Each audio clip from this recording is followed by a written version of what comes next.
Welcome, and thank you for attending Creating a Roadmap to Vibrant Health.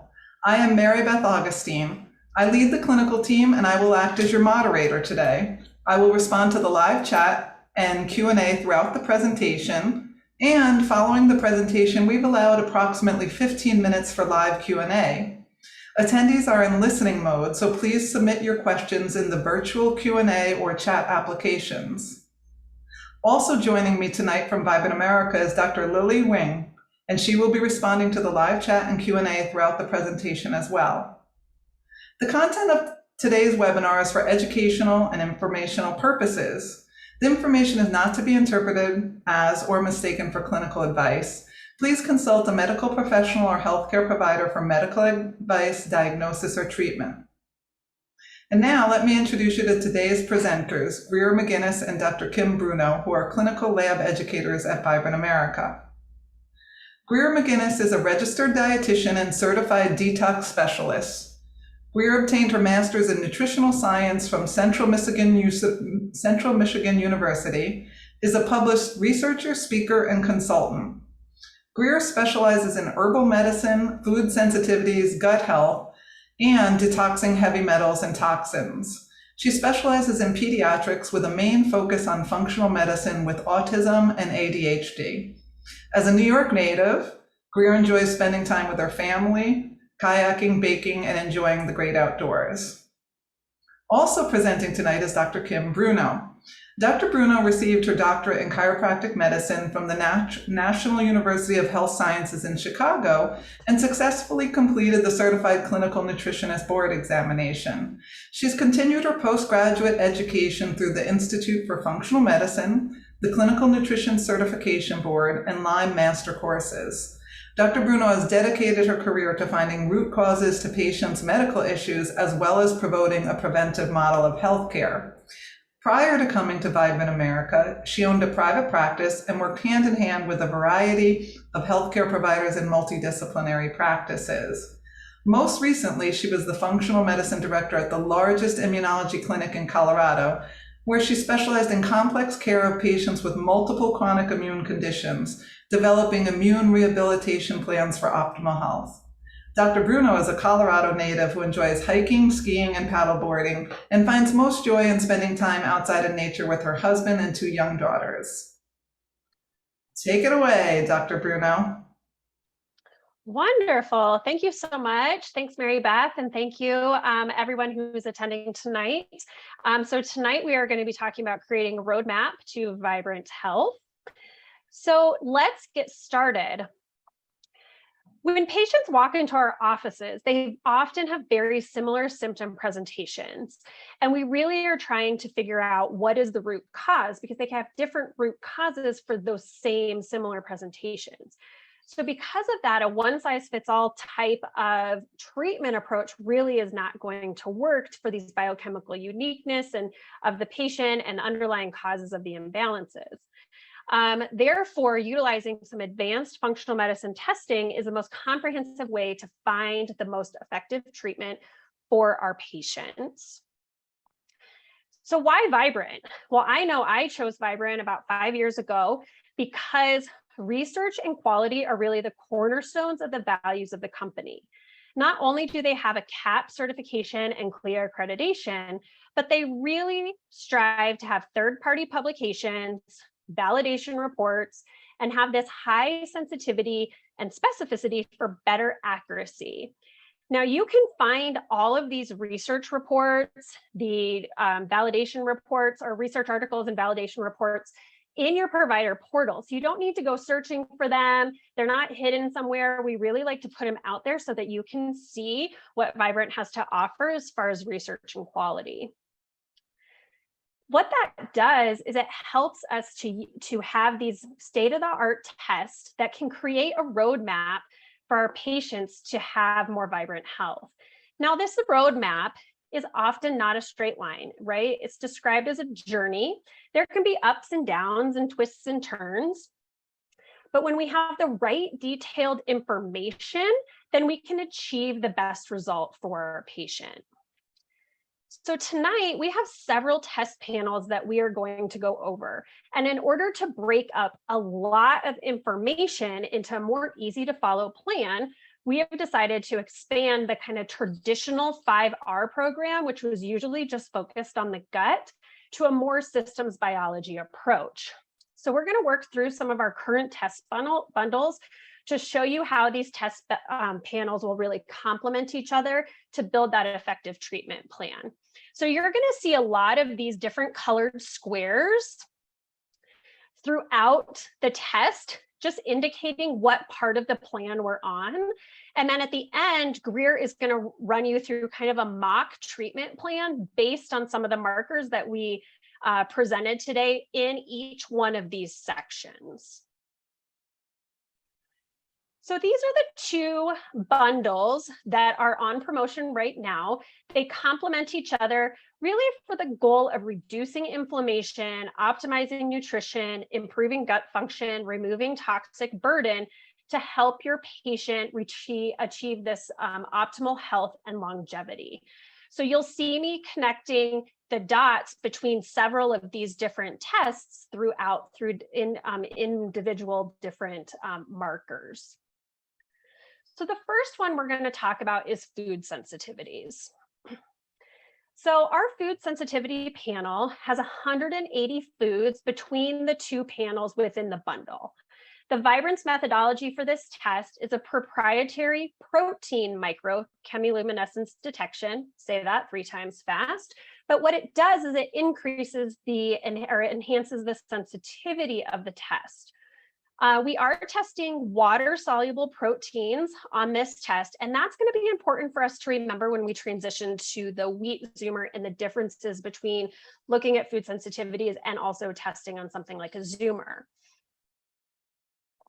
So with food sensitivities, it's the first part of our remove section.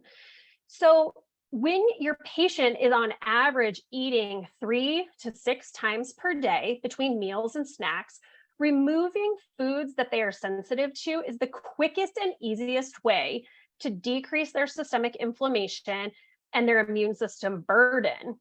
And so therefore, we can help to quite quickly help them to start feeling better. So we are going to be testing both IgA, which is primarily in the mucosal tissue of the GI system, and it has a half-life of 6 to 8 days. So it's a shorter half-life. Then we also test your IgG, which is going to be in most of your body cells and have a much longer half-life of about 23 to 96 days. But because we're testing both levels of the immunoglobulins, it gives us the most comprehensive look at the body's overall immune system reaction to these foods. So again, then you can very quickly remove those and the patient can have this lowering of overall systemic inflammation. There are some great add-ons that the test has. We have report summary pages, and these report summary pages helps to break down each individual food that the patient is reactive to. It tells them what the food is, hidden sources, any additional precautions. What this does is it's going to help your patient have better compliance because they're more likely to know what to look for with those particular foods. And then we also take the report and we give them something called a customized one-click report. Now, this to me, I think is the most valuable pages in the food sensitivity report. Your patient doesn't need to filter through all the different pages. They don't need to know what IgA versus IgG. It really just populates on what can they eat, what do they need to avoid, and then it also gives them a 4-day rotation diet. Another really cool thing is that it will populate the food zoomers that you test at the same time.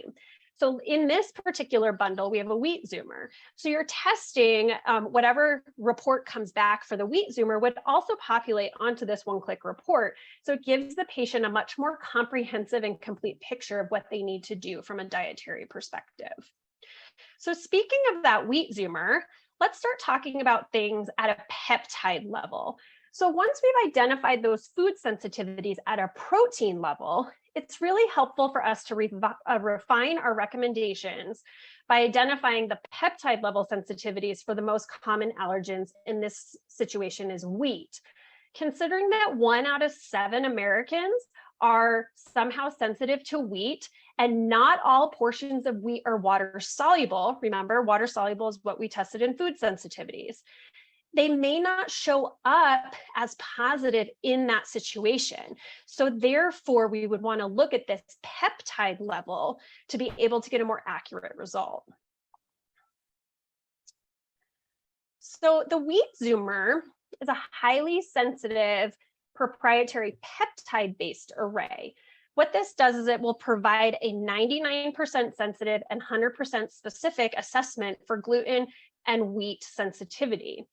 The peptide test is known as the gold standard of wheat. And in this situation, when you test at peptides, it doesn't matter whether we can accurately identify either cooked or raw.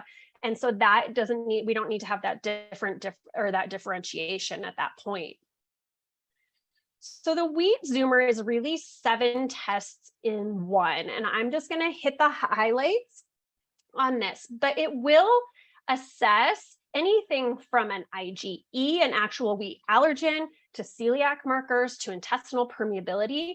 What that does is it gives us a full spectrum of reactivity, so we have a much more accurate picture for our patient. Your clinical recommendation for this test may end up being the same, right? They need to remove wheat or gluten, even if it's from these different sections. But what the value of this test is that patients are not falling through the cracks because we're testing at a peptide level. So for instance, some markers of wheat, like the gliadin, are not water soluble. And so if we have a test where they didn't come up on the food sensitivity, but maybe they're going to show up that peptide of the gliadin on this test, they still need to remove wheat. So again, we're not letting those patients fall through the cracks when we're doing a peptide type testing. So let's take a closer look at some of these panels. So these first 3 sections of the wheat zoomer really offer us a wealth of information. So the fusion peptide marker here is a future marker of celiac disease. It actually was published. Here's the link to the publication. And it was published to show and be able to detect celiac disease 18 months to 4 years in advance of other diagnostic methods. That right there is so valuable to our patients. Then when we come down and talk about intestinal permeability, this is going to shed light on the origin of the disease in the gut, giving you, the provider, 3 potential reasons to why the gut is leaky. What I love when you're dealing with complex patients, you're trying to get them better, it's much easier to fix a car if you know why it broke down. So in this situation, if we know why the gut got leaky, then we can figure out more effectively how to treat it. So looking at a couple of these markers here on the intestinal permeability panel, if somebody just has a high zonulin, this can very often be because of gluten exposure in a sensitive person. So we can say, well, we could probably make some really good headway of removing gluten and getting some healing within the gut. Versus the person who also has high actin, this is indicative of these really tiny little tears in the gut lining, and most commonly caused by environmental toxins. Think things like glyphosate. It also could be caused by something like a pathogen, which means we would need to look further into the gut zoomer, which we'll talk about in a minute, to see what might be going on with pathogens that are detected for them. The LPS is an endotoxin. It's specifically a fat and sugar molecule that's attached onto a gram-negative bacteria. So in this situation, we have to find the source of the overgrowth. Again, looking at the stool test with the gut zoomer is going to help us do that. So we have 3 different reasons why the gut could have been leaky, and helps us to develop a much more effective treatment plan.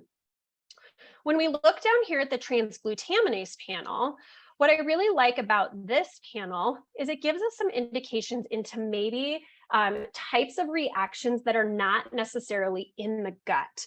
So the transglutaminase 3 is an enzyme in the epidermal layer.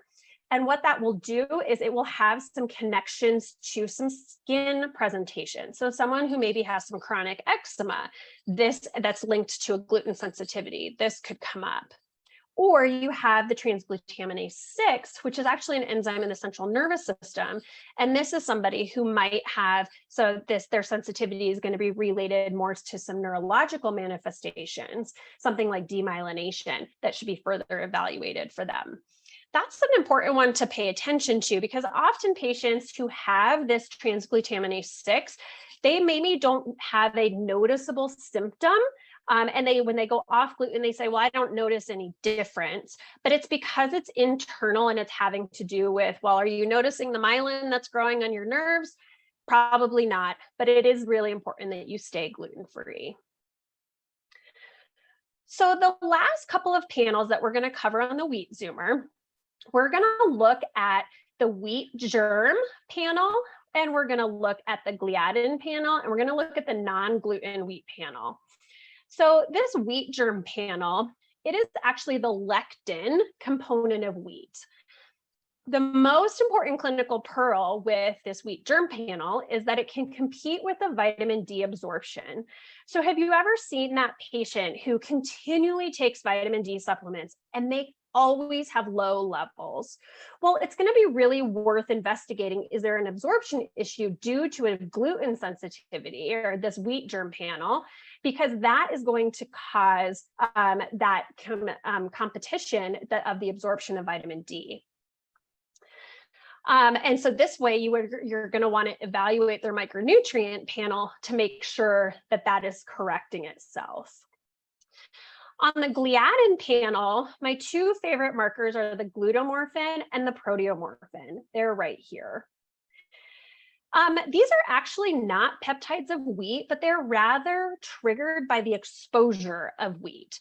And these, when they are triggered, they affect the opioid receptors in the brain. This is really important to know as a provider, because this patient is most likely going to have some withdrawal symptoms when they go off wheat, and they're going to really need to be supported in that time so that they can stay 100% gluten and wheat free in order to get through that time. And then this last section here, this non-gluten wheat panel, well, 30% of the molecular weight of wheat is not gluten, and 10% of patients are sensitive to this non-gluten portion of wheat. So this can really make up a sizable percentage of the population who would otherwise be not identified as needing to avoid wheat. Well, this is important because not all quote unquote gluten-free products are wheat-free. So often this non-gluten portion of wheat can be used as like fillers in different types of processed foods, and they may still be able to label it gluten-free because it's falling into this 30% of the molecular weight that's not actually gluten. So it's important if a patient would come up with some high levels here in this non-gluten wheat panel, that not only do they need to be gluten-free, but they need to be educated on being wheat-free. So it helps to give them a much more effective treatment plan. So that is a big section of the remove part of our program. And now we're going to move into the gut zoomer. Now, as you all know, the gut zoomer itself can be a standalone as far as the 5R program. And so those two parts that I just gave you with food sensitivities and wheat zoomers really just add to the specificity of how we would create this treatment plan for our patients. So if we have the gut zoomer and we continue on through our 5R program, we're going to see how those all complement each other. So the gut zoomer is an industry leader for stool testing because of its proprietary silicon microarray technology. It also has this RT-PCR based metagenomic analysis. And again, I tell you to say that 3 times fast because I've been practicing saying it all day. But what I love about this panel is it's going to offer you the most comprehensive view of digestive health on the market. We're going to take a 3-sample measurement within the sample sent in. That's going to help increase sensitivity because the samples aren't always homogeneous. We're going to also be doing this bead beading, which is going to help to combat the biofilms, and that's going to improve our PCR detection. And the 16S and 23S RNA is going to enable us to have a 96% sensitive and 100% specificity in detection of pathogens and commensals. So those things together are going to give you this state-of-the-art test to be able to get the most information we need for your patient. So the R part of the test, the GI test itself, we already talked about the different types of foods that we would remove, but we want to remove the pathogens within the GI system that could be causing problems for the patient's symptoms as well. So the gut zoomer tests more pathogens than any other test on the market. So right there, again, patients are not falling through the cracks. And then we have that increased sensitivity and specificity. We're not only testing bacteria, but we're also going to be looking at parasites, viruses, fungal species, and we're also going to give you some information about antibiotic resistant genes. So if a patient does need to go on to an antibiotic, this is an effective way to help you figure out the treatment plan for that. When we work in the replace section of the protocol, it really is important to determine the cause of the digestive insufficiency, again, to effectively remedy the problem. Think of that same analogy that I gave you before. If we know why it's broken, it's much easier to fix it. So the next 3 slides we're going to be talking about are going to highlight the various causes of digestive insufficiency. So the first thing we're going to look at is this pancreatic elastase. Okay, so pancreatic elastase is a digestive enzyme secreted by the pancreas, but it's unaffected by pancreatic enzyme supplementation. So it's really a true reflection of pancreatic exocrine function. If it is low, you do need to add additional pancreatic digestive enzyme support as part of your protocol.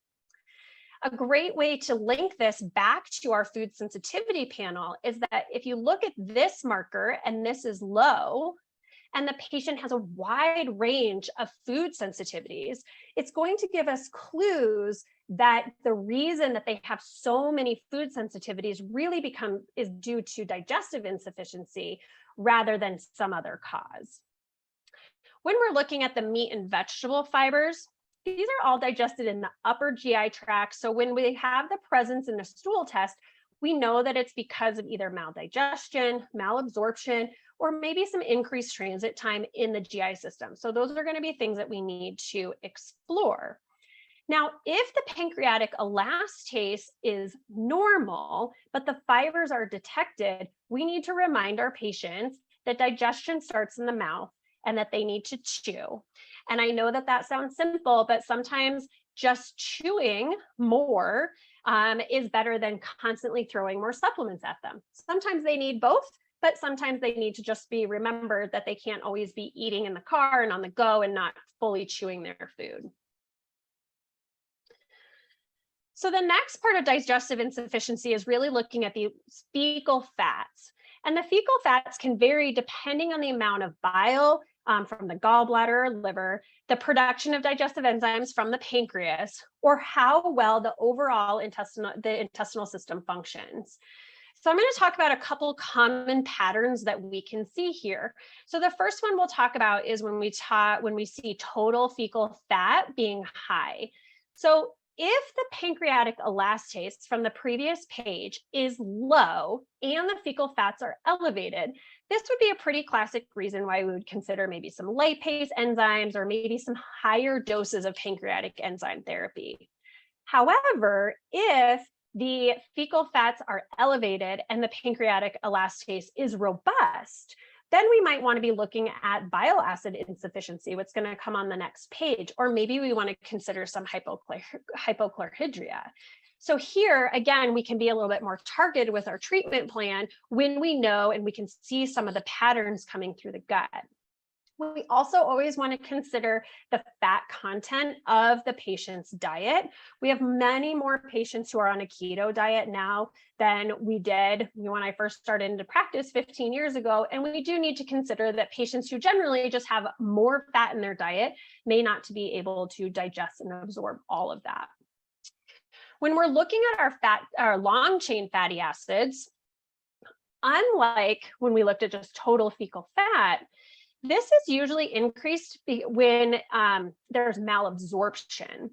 So And this can happen even if those digestive secretions, those pancreatic enzymes, are normal or are robust. So it's usually a gut barrier issue. It's making it very difficult to move those nutrients from the intestinal lumen into the body.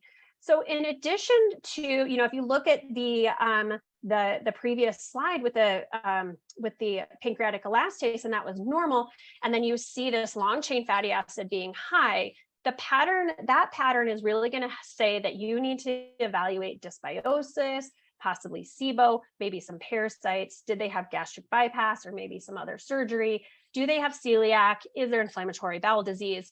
Something else is going on that is inhibiting that absorption across the intestinal lumen. So the last part of the bile insufficiency, when we look at the replace section here, is our bile acid metabolites, which is really an assessment of liver health. So they're the end products of cholesterol synthesis. They play a role in the emulsification and absorption of dietary fats in the small intestine. So they can be from a variety of causes as far as when they're detected here in this gut metabolite section.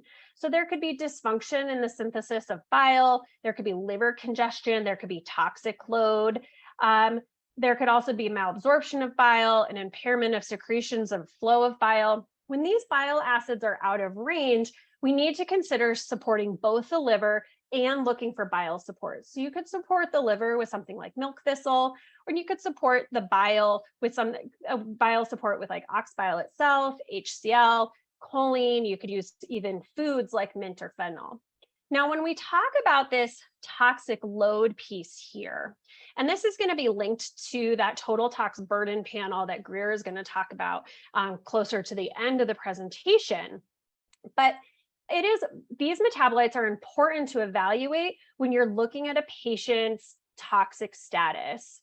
And that is because an individual with increased toxic burden due to these elevated environmental exposures, they're going to need to ensure that they have proper bile flow and efficient bile flow to effectively remove those conjugated toxins from the liver.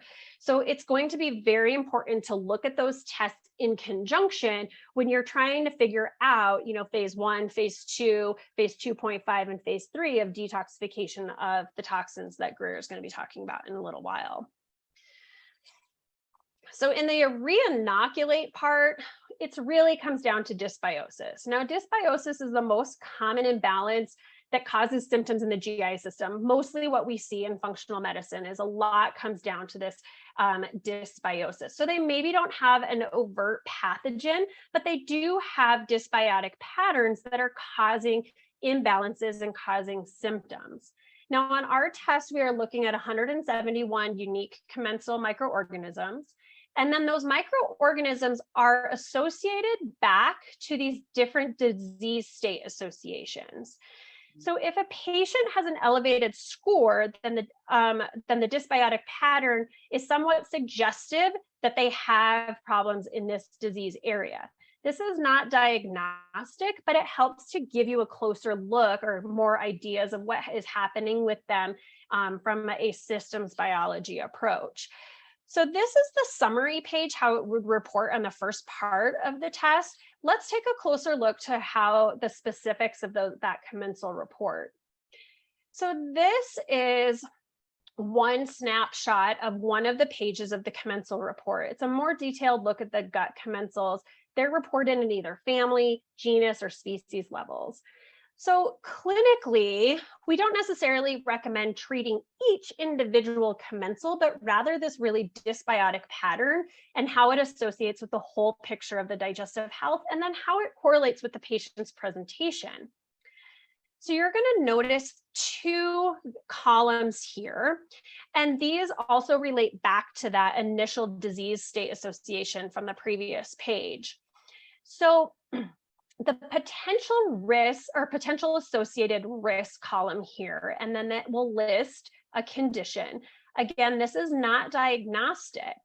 However, what it does is it helps the patient and the provider really understand kind of the clinical correlation of these dysbiotic patterns with a particular disease. So it might also give you clues into other tests or areas of history that we should be paying attention to for this patient. Now, if you're wondering, well, how much do you know about these particular commensals and this particular disease? That is where the star rating comes into play. So the star rating is rated either 2 to 5, and it correlates to that potential associated risk. So it's based on the strength of the scientific literature that supports that correlation. And the higher number of actual studies and the strength of each of those studies produces a higher number of stars. So if you're looking at this and you're trying to determine, what is the correlation, you can get a rough idea on the scientific literature that backs that type of correlation. The last part of the gut commensals that we report out here on the test is the probiotic organisms. Now, I love this part of the test because what it does is it tells you the exact probiotic organisms that are in the patient's sample. And having these report is going to help the provider to tailor their supplement recommendations for the patient. And the more that we can tailor anything to our patient's specific sample, that means we're going to increase specificity and get a better treatment or a better treatment outcome from them.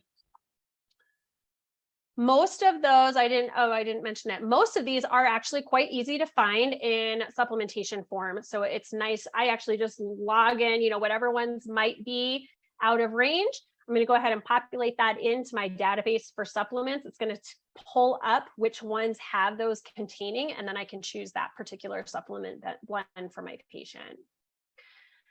Okay, so hang in there with me. We just got to the best part of the GI test. So short chain fatty acids, in my opinion, are the superstars of the gut. And they're really so important that they get 3 tiles. Look at this. They're re-inoculate, replace, and repair.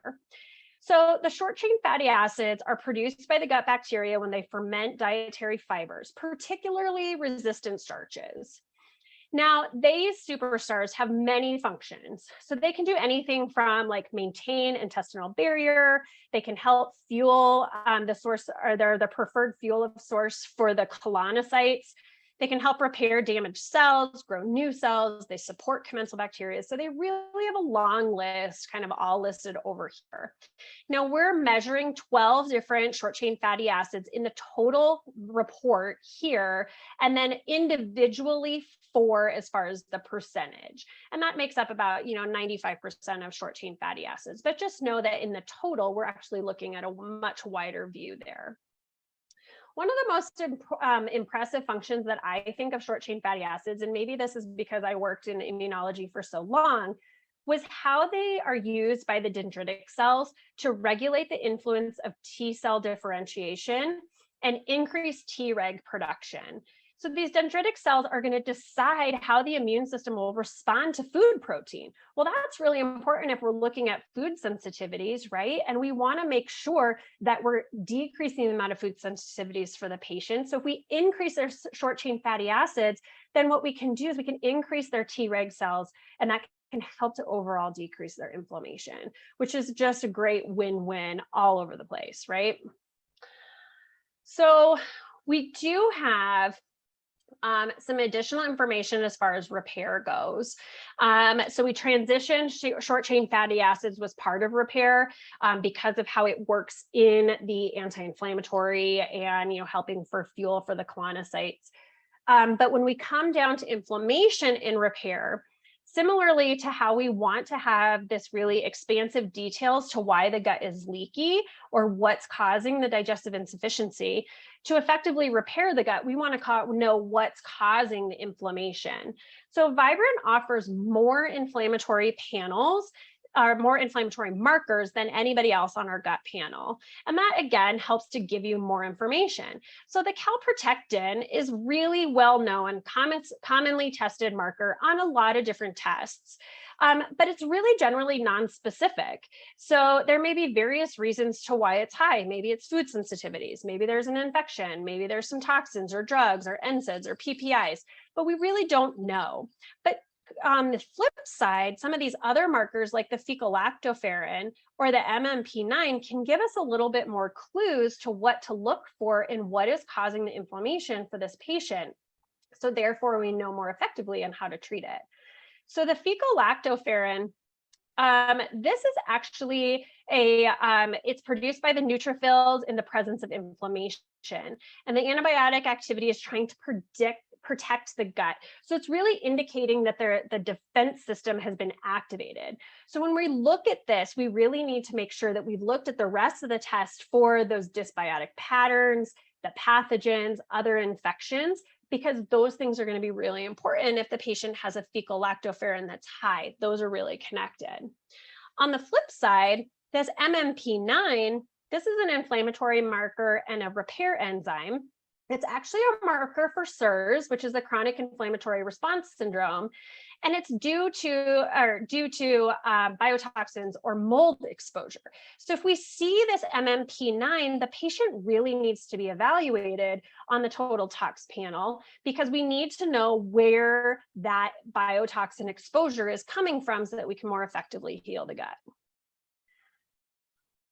All right, I've got 2 more quick slides here, and I'm going to hand it over to Greer, but I do want to make sure that you see these functional markers here for the GI system. We have the fecal secretory, the secretory IgA, and then these other markers that will help to give you further clues for the appropriate testing. The only thing that I'm going to say here is that some of these tests, like the fecal zonulin, it does relate to the serum zonulin, but the serum zonulin can be secreted by intestinal cells as well as extraintestinal tissues like liver, heart, brain, whereas the fecal zonulin is going to be specific just for the GI system. And then the fecal anti-gliadin is helpful, but it's a less sensitive marker than what we find for wheat sensitivity compared to the peptides on the wheat zoomer. So although we will see these here, and you see them on the wheat zoomer is really a very helpful, much more sensitive, specific test to look at for that. Okay, gather your history, because some things when we deal with the GI system, or really just health in general, don't necessarily come from a lab test. So is your patient the lady on the left or the lady on the right? Now, depending on who they are, they may respond to your treatment differently. So these patients may eat the right foods, take the right supplements, but if they're under chronic stress and they're not sleeping, then they may not ever get better. So you really want to take a comprehensive treatment plan that is going to address all aspects, even if it's those things that are not tested on the lab. So I'm going to go ahead and hand it over to Greer now. She is going to show you the link between the micronutrients and the total tox. And give us just a moment as we transition here. So I'm going to go ahead and stop my sharing and let her take over.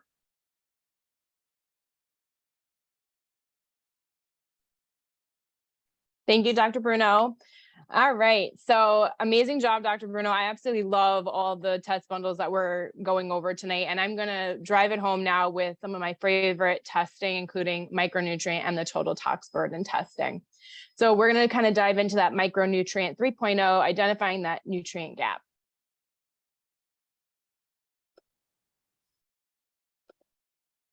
So our micronutrient test is probably what I always call my foundational test. So this is one that I do and recommend for most of everybody. And it's that aha test, that aha moment that practitioners are able to put all those puzzle pieces together. And I think it's just such an amazing test that I think everyone really should focus on and look at.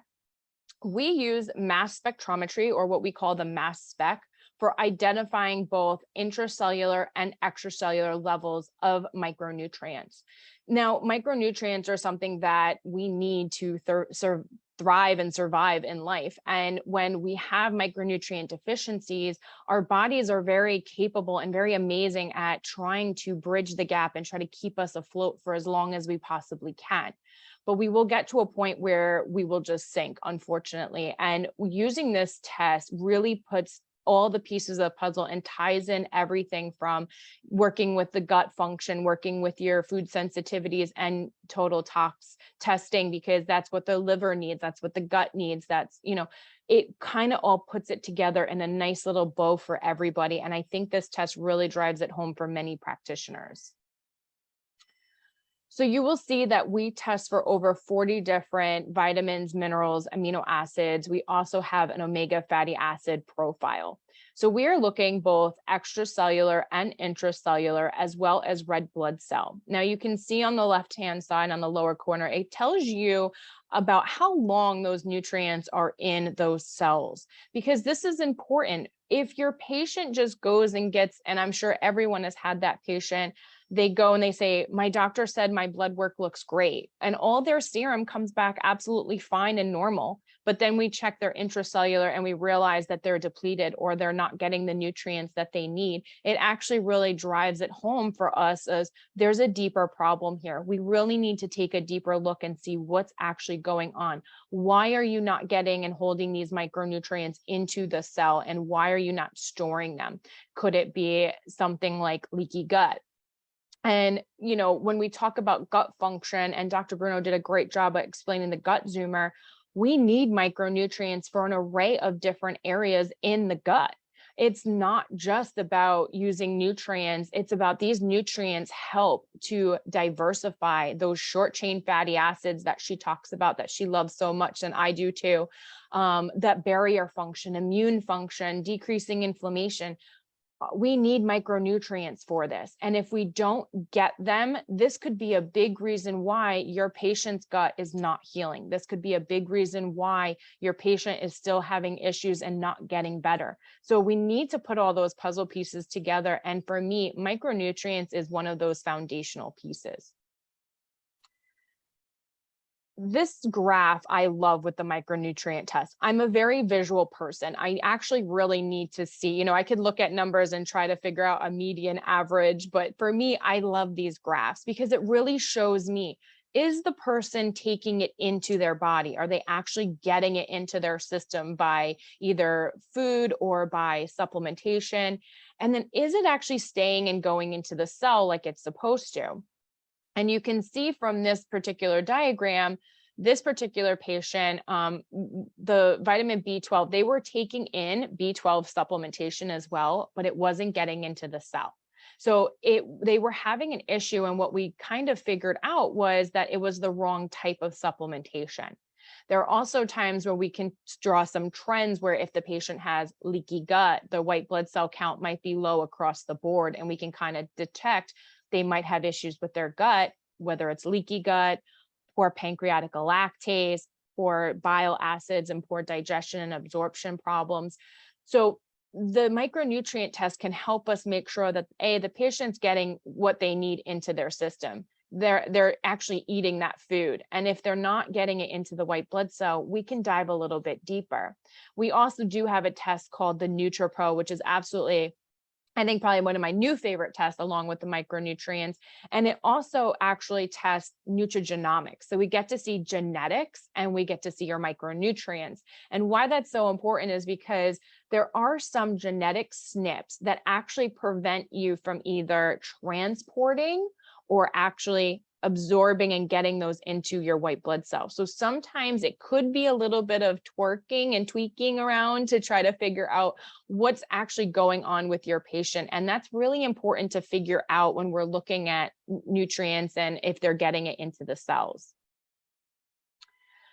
One of my other favorite things that I absolutely love is the omega fatty acid panel. Now, if you look at this from a chronic cellular inflammation standpoint, this can actually be very helpful and actually tell you a lot more about your patient. So the cell membrane is a lipid bilayer. So if there's inflammation at the cellular level, it will be difficult to get the nutrients into the cell. So you could have nutrient deficiencies because of the fact that you have such high chronic inflammation and you're not actually aware of it. So that's actually really important to understand as well.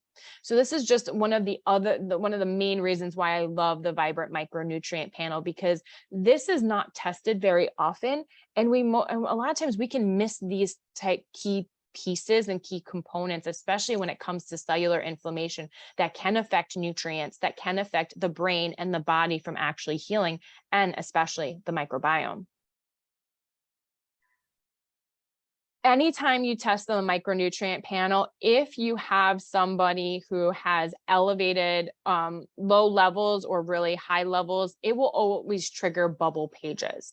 I love these bubble pages, and they're very helpful for patients, especially ones who have nutrient deficiencies, because you can essentially print these off and give them to your patient, and it actually shows them food sources, how their function is, what they do in the human system, the physiological function, how they could get depleted, and supplementation options. So they're not only great for you, but they could be amazing for your patients as resources as well.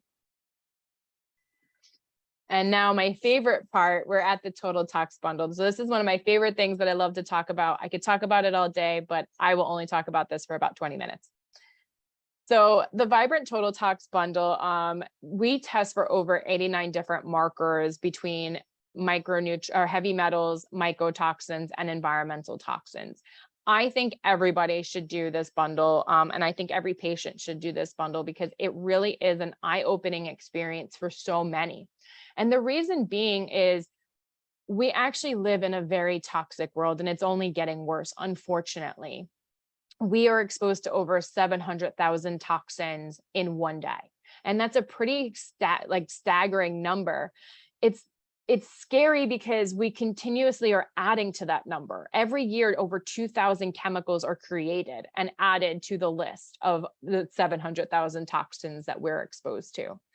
So why are some people worse at getting sick? Why are some people kind of moderate and some people are not at all? And we look at what we call filling the bucket, or, you know, getting that toxic load, where there's a lot of variability and susceptibility here. And some of these are your genetics, your environment and where you live, your diet and your lifestyle choices, maybe your liver and kidney function, which are your detox organs, immune system capacity, the gender, body composition, your adipose tissue, age, and your microbiome diversity.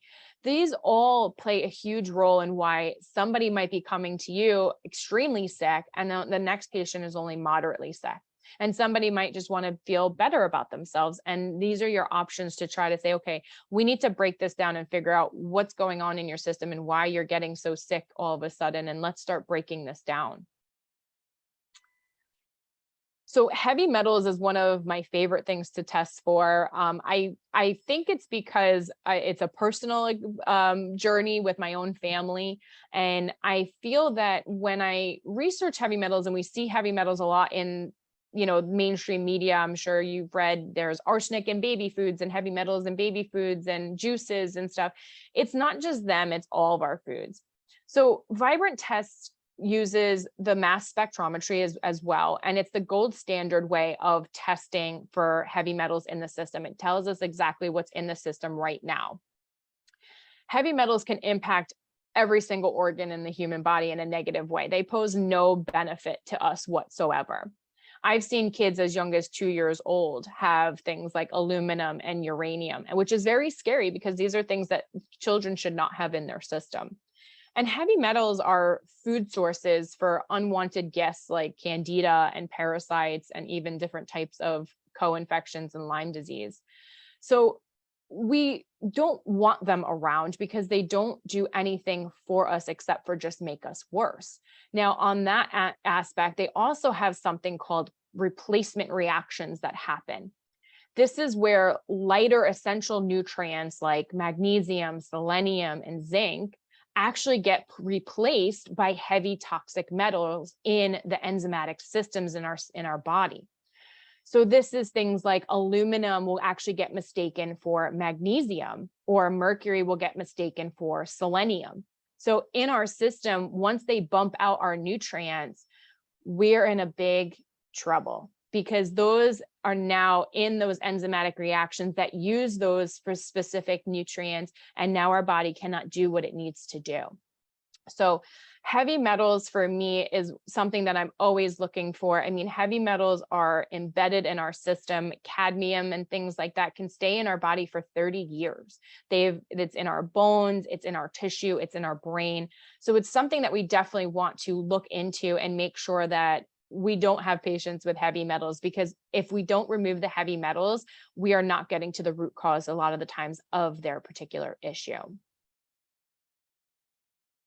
We get exposed in multiple different ways with heavy metals, and I'm only finding more and more sources. And if you think about just your home in general, I mean, your cell phones, your TVs, everything around us has heavy metals. So our exposure is pretty great, especially with our water, your pipes, well water, your food that's in the ground, and that we grow our food in, unfortunately, is just becoming more contaminated with heavy metals. We have amalgam fillings, unfortunately, that are still being used. We use pots and pans and containers and aluminum foil. And actually, I just had a provider who had aluminum off the charts, and we were going through everything, and he took out his pots and pans and he realized that they were aluminum pots and pans, and he had no idea. So it's something silly like that, that over time, that could definitely bioaccumulate in your system and you won't even know. We can get absorption from things that we work, factory workers, painters, athletes can actually be exposed to heavy metals. Because if you think about pesticides and sprays that are used on the like fields, they also contain heavy metals as well. So things like arsenic, cobalt, nickel, and lead. So we definitely want to take a look at, and that's where getting a very good history of your patients is helpful, so you kind of know where they've been and what they're being exposed to. The scary mycotoxins. So mycotoxins is one of those silent diseases that I think I really wish more practitioners were educated about, because it's something that you wouldn't really know that you have it, but your symptoms could fit mycotoxin exposure. And I'm going to get to that in a little bit, but we test for over 31 different types of mycotoxins, which is more than any other lab company on the market. And that's why I really love our Vibrant testing. So depending on where you live, your state, if you live in specific climates like Florida, Tennessee, Georgia, Arkansas, the Carolinas, they're at some of the highest rates of having indoor mold exposure. You can also get mold from food. And that's a very common misconception, is that we're exposed to food, but it might not be that much, or it might not be that severe. But a lot of molds that are on our foods and things that we consume can actually be Stachybotrys, which is black mold and toxic mold. Once it goes into our system, and if it goes and finds a place in our adipose tissue, it could sit there for years. It'll basically set up shop and just sit there for a very long time and continuously make you sick. Mold really actually suppresses our immune system. So if it's constantly suppressing our immune system, it makes us more susceptible to other things like Lyme infection, autoimmune issues, gut dysbiosis and candida, or any other type of possible infection bacteria, because it's literally suppressing our immune system. Genetics also play a huge role in mycotoxin, and about 25 to 30% of the population hold a specific gene called the HLA-DR gene that actually makes you more susceptible for mold illness and mold sickness. So genetics can definitely play a role in mycotoxin exposure. And now that it's becoming more prevalent, it can definitely be something that could impact your patients. One of the things that I really appreciate from our testing is the aflatoxin section. And I know this might seem pretty mute to some, but when most companies test for mycotoxins, they're only testing for aflatoxin M1. Now, aflatoxin M1 is typically found in things like milk or milk products. But surprisingly, it is not the most toxic or what they consider the most dangerous aflatoxin.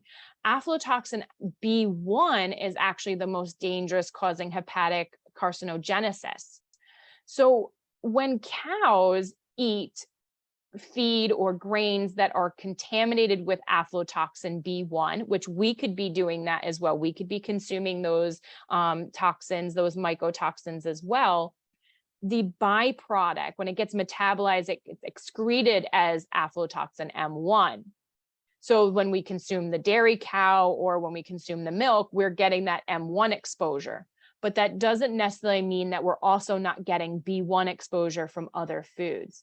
And these are things that, aflatoxin B1 can weaken our immune system, can definitely cause reproductive deficiency, malnutrition, even growth impairments in fetal development.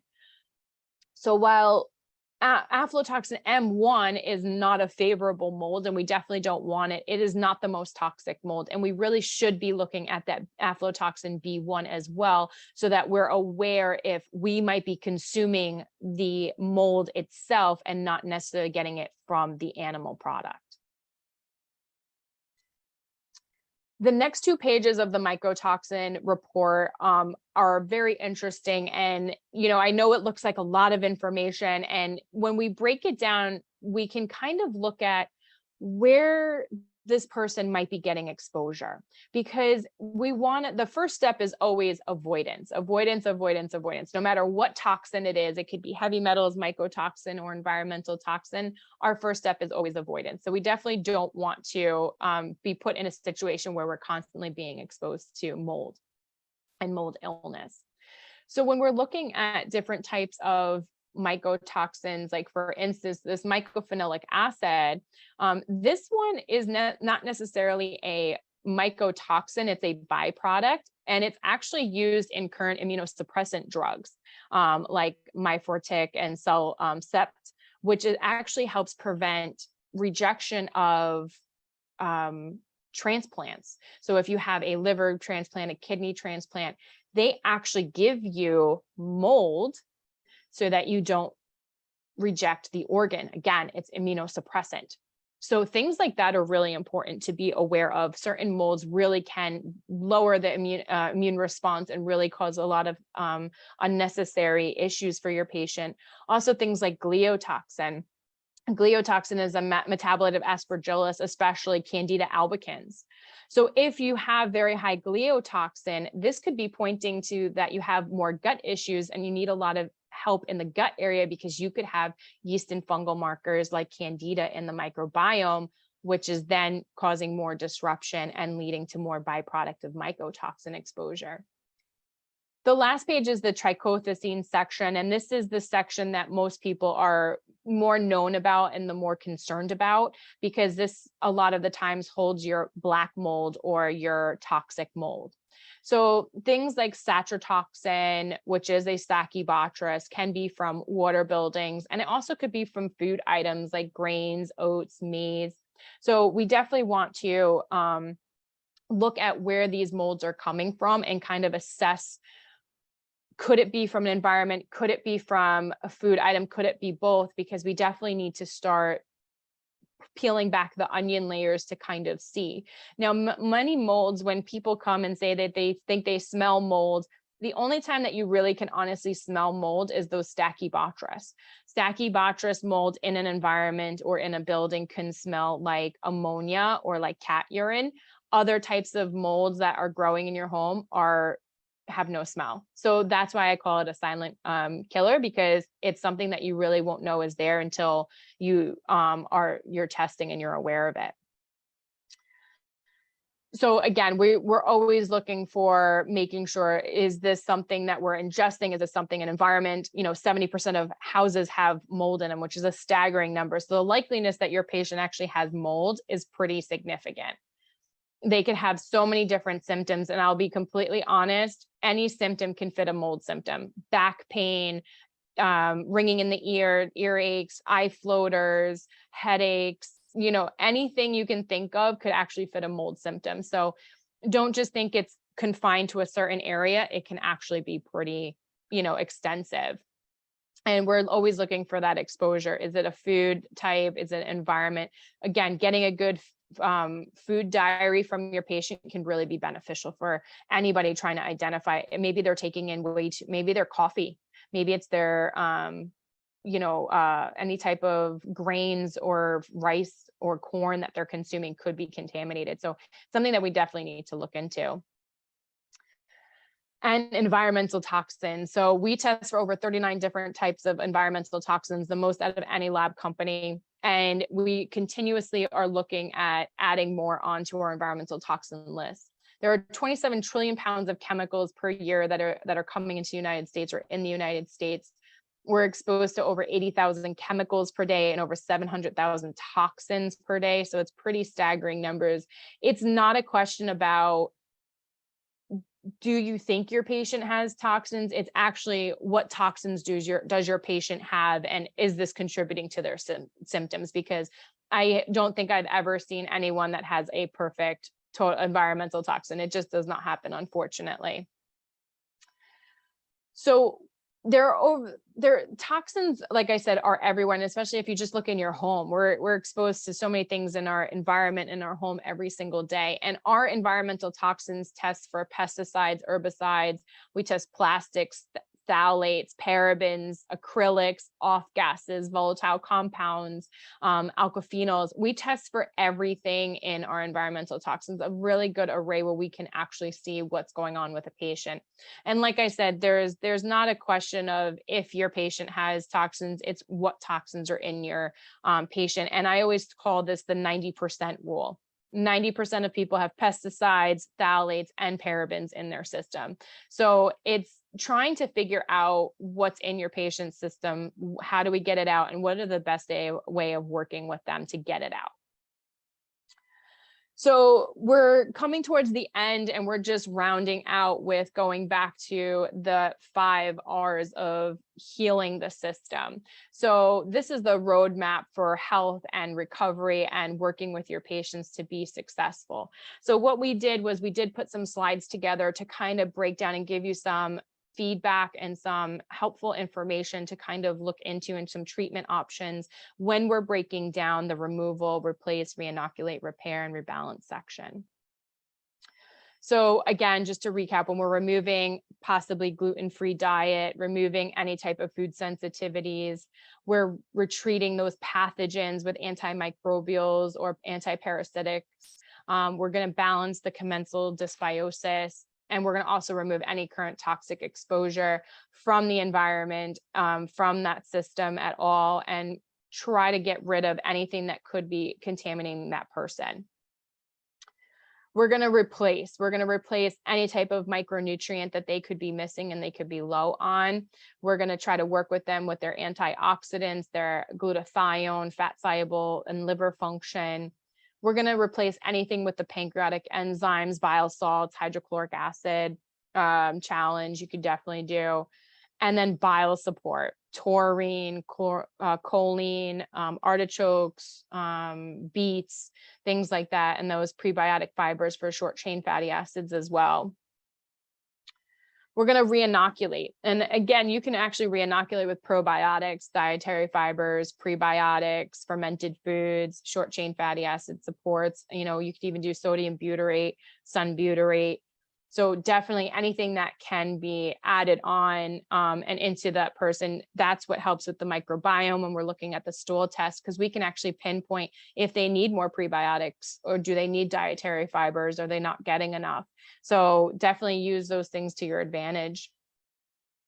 We're going to repair, and repair can be so many different things as well. It could be that membrane repair with more nutrients, glutamine, vitamin A, D, E, your serum bovine immunoglobulins, anti-inflammatory diet maybe, and remove any other types of inflammatory markers as well. So again, heavy metals, mycotoxins, pathogens, anything that could be hurting them.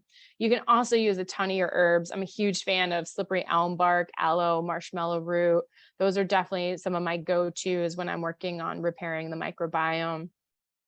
and then we're going to rebalance. And when we're also talking about rebalance, like Dr. Bruno said in the end of her slide, what patient do you have? And when we're looking at rebalancing the system, we got to look at the person as a whole. What is their system like? How are they feeling? You know, are they stressed? Are they sleeping? Are they going through traumatic events? And any type of post-traumatic event can actually trigger more stress and deplete the microbiome in multiple different ways. So we definitely want to look at that as a whole as well. So as we said, we have an amazing Vibrant Bundle sale going on now until September 9th. And you get all these amazing testings for an amazing price, which I absolutely love the way that they put this together, because I think it complements each other very, very well. I want to just say before we end is, I know we threw a lot at you, and we appreciate and we are happy that you guys bared with us for this presentation, and we hope you got a lot out of it. But please, please make appointments with us if you do move forward and you decide to do these tests on yourself or do this testing on a patient.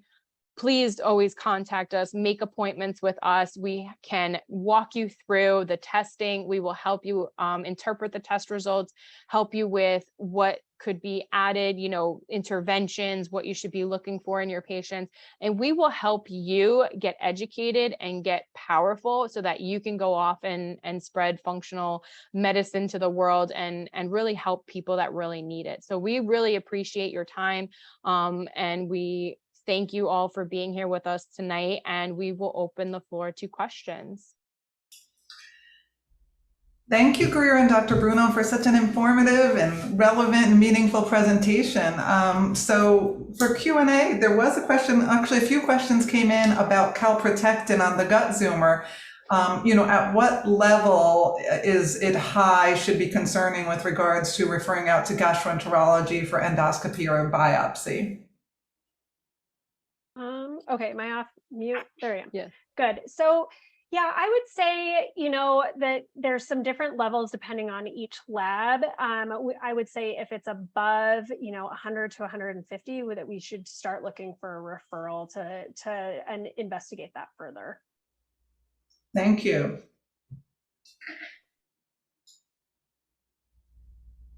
We've had a few questions also about your favorite ingredients or products for mold and mycotoxin removal. Yeah. So I'm with mycotoxins, you definitely need to kill the mycotoxin. So you definitely need some antifungals, which is your holly berry, pau de arco, oregano, thyme. Those are all some of my favorites that I work with. And then with binding, depending on the mycotoxin, and this is something that I'm working on currently for Vibrant, is a huge spreadsheet chart of different types of binders. I'm a big fan of powdered zeolites, clay, NAC, fulvic and humic acid. So it really depends on the specific mycotoxin.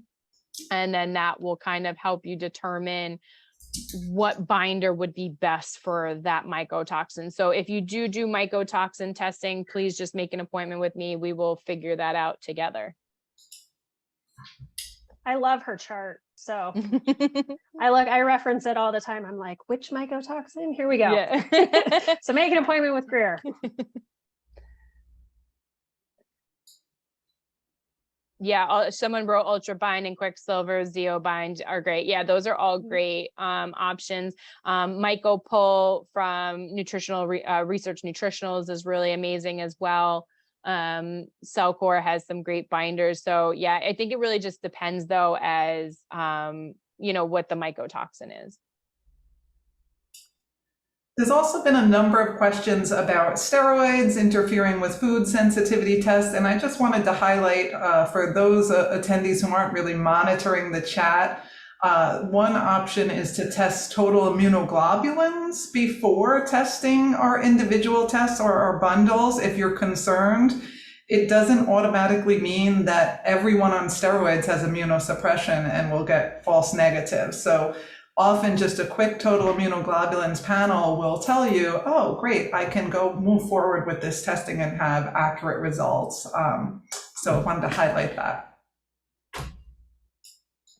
I love adding the total immunoglobulins to any of our tests that test immunoglobulins. So whether we're looking for like those food sensitivities or micronutrients or our tick-borne test, it's just helpful to see the overall pool to which we're pulling from. So I just think it's a great add-on across the board. Thank you, Dr. Bruno.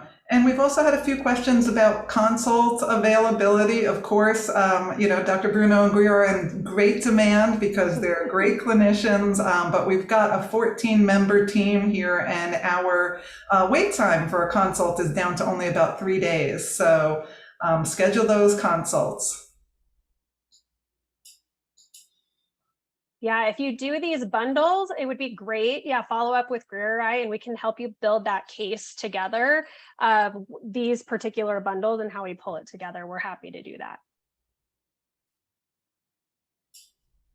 Okay, well, if we don't have any, it looks like we've answered all of the questions in the chat and the Q&A. So any last burning questions, get them right in the chat and the Q&A, because we're going to end in just a few minutes. So someone wrote, is it possible to have a consult determine what tests to order? You can actually reach out to your sales rep and they can help facilitate. And if they're not sure, they will email the clinical team. If you have a specific patient you're thinking of, say, for instance, you have a patient with hormone imbalance or trying to lose weight or, chronic pain, fatigue, they will help. And then if they're not sure, they will actually email the whole clinical team, and we can all usually write back and give our suggestions of testing to do for you and your patient. And I will say, one of the things we're working on, so stay tuned in the upcoming months, we're working on a symptom selector test symptom selector test recommender. So you basically check off the symptoms that you have, and then it will select the tests that can be ordered. So that will really help, because many symptoms can be, thought of as kind of vague, generalized, and non-specific, but when you put them all together, it may create a kind of, profile. And so we will have those recommendations. We're working on those over the next few months, that going live.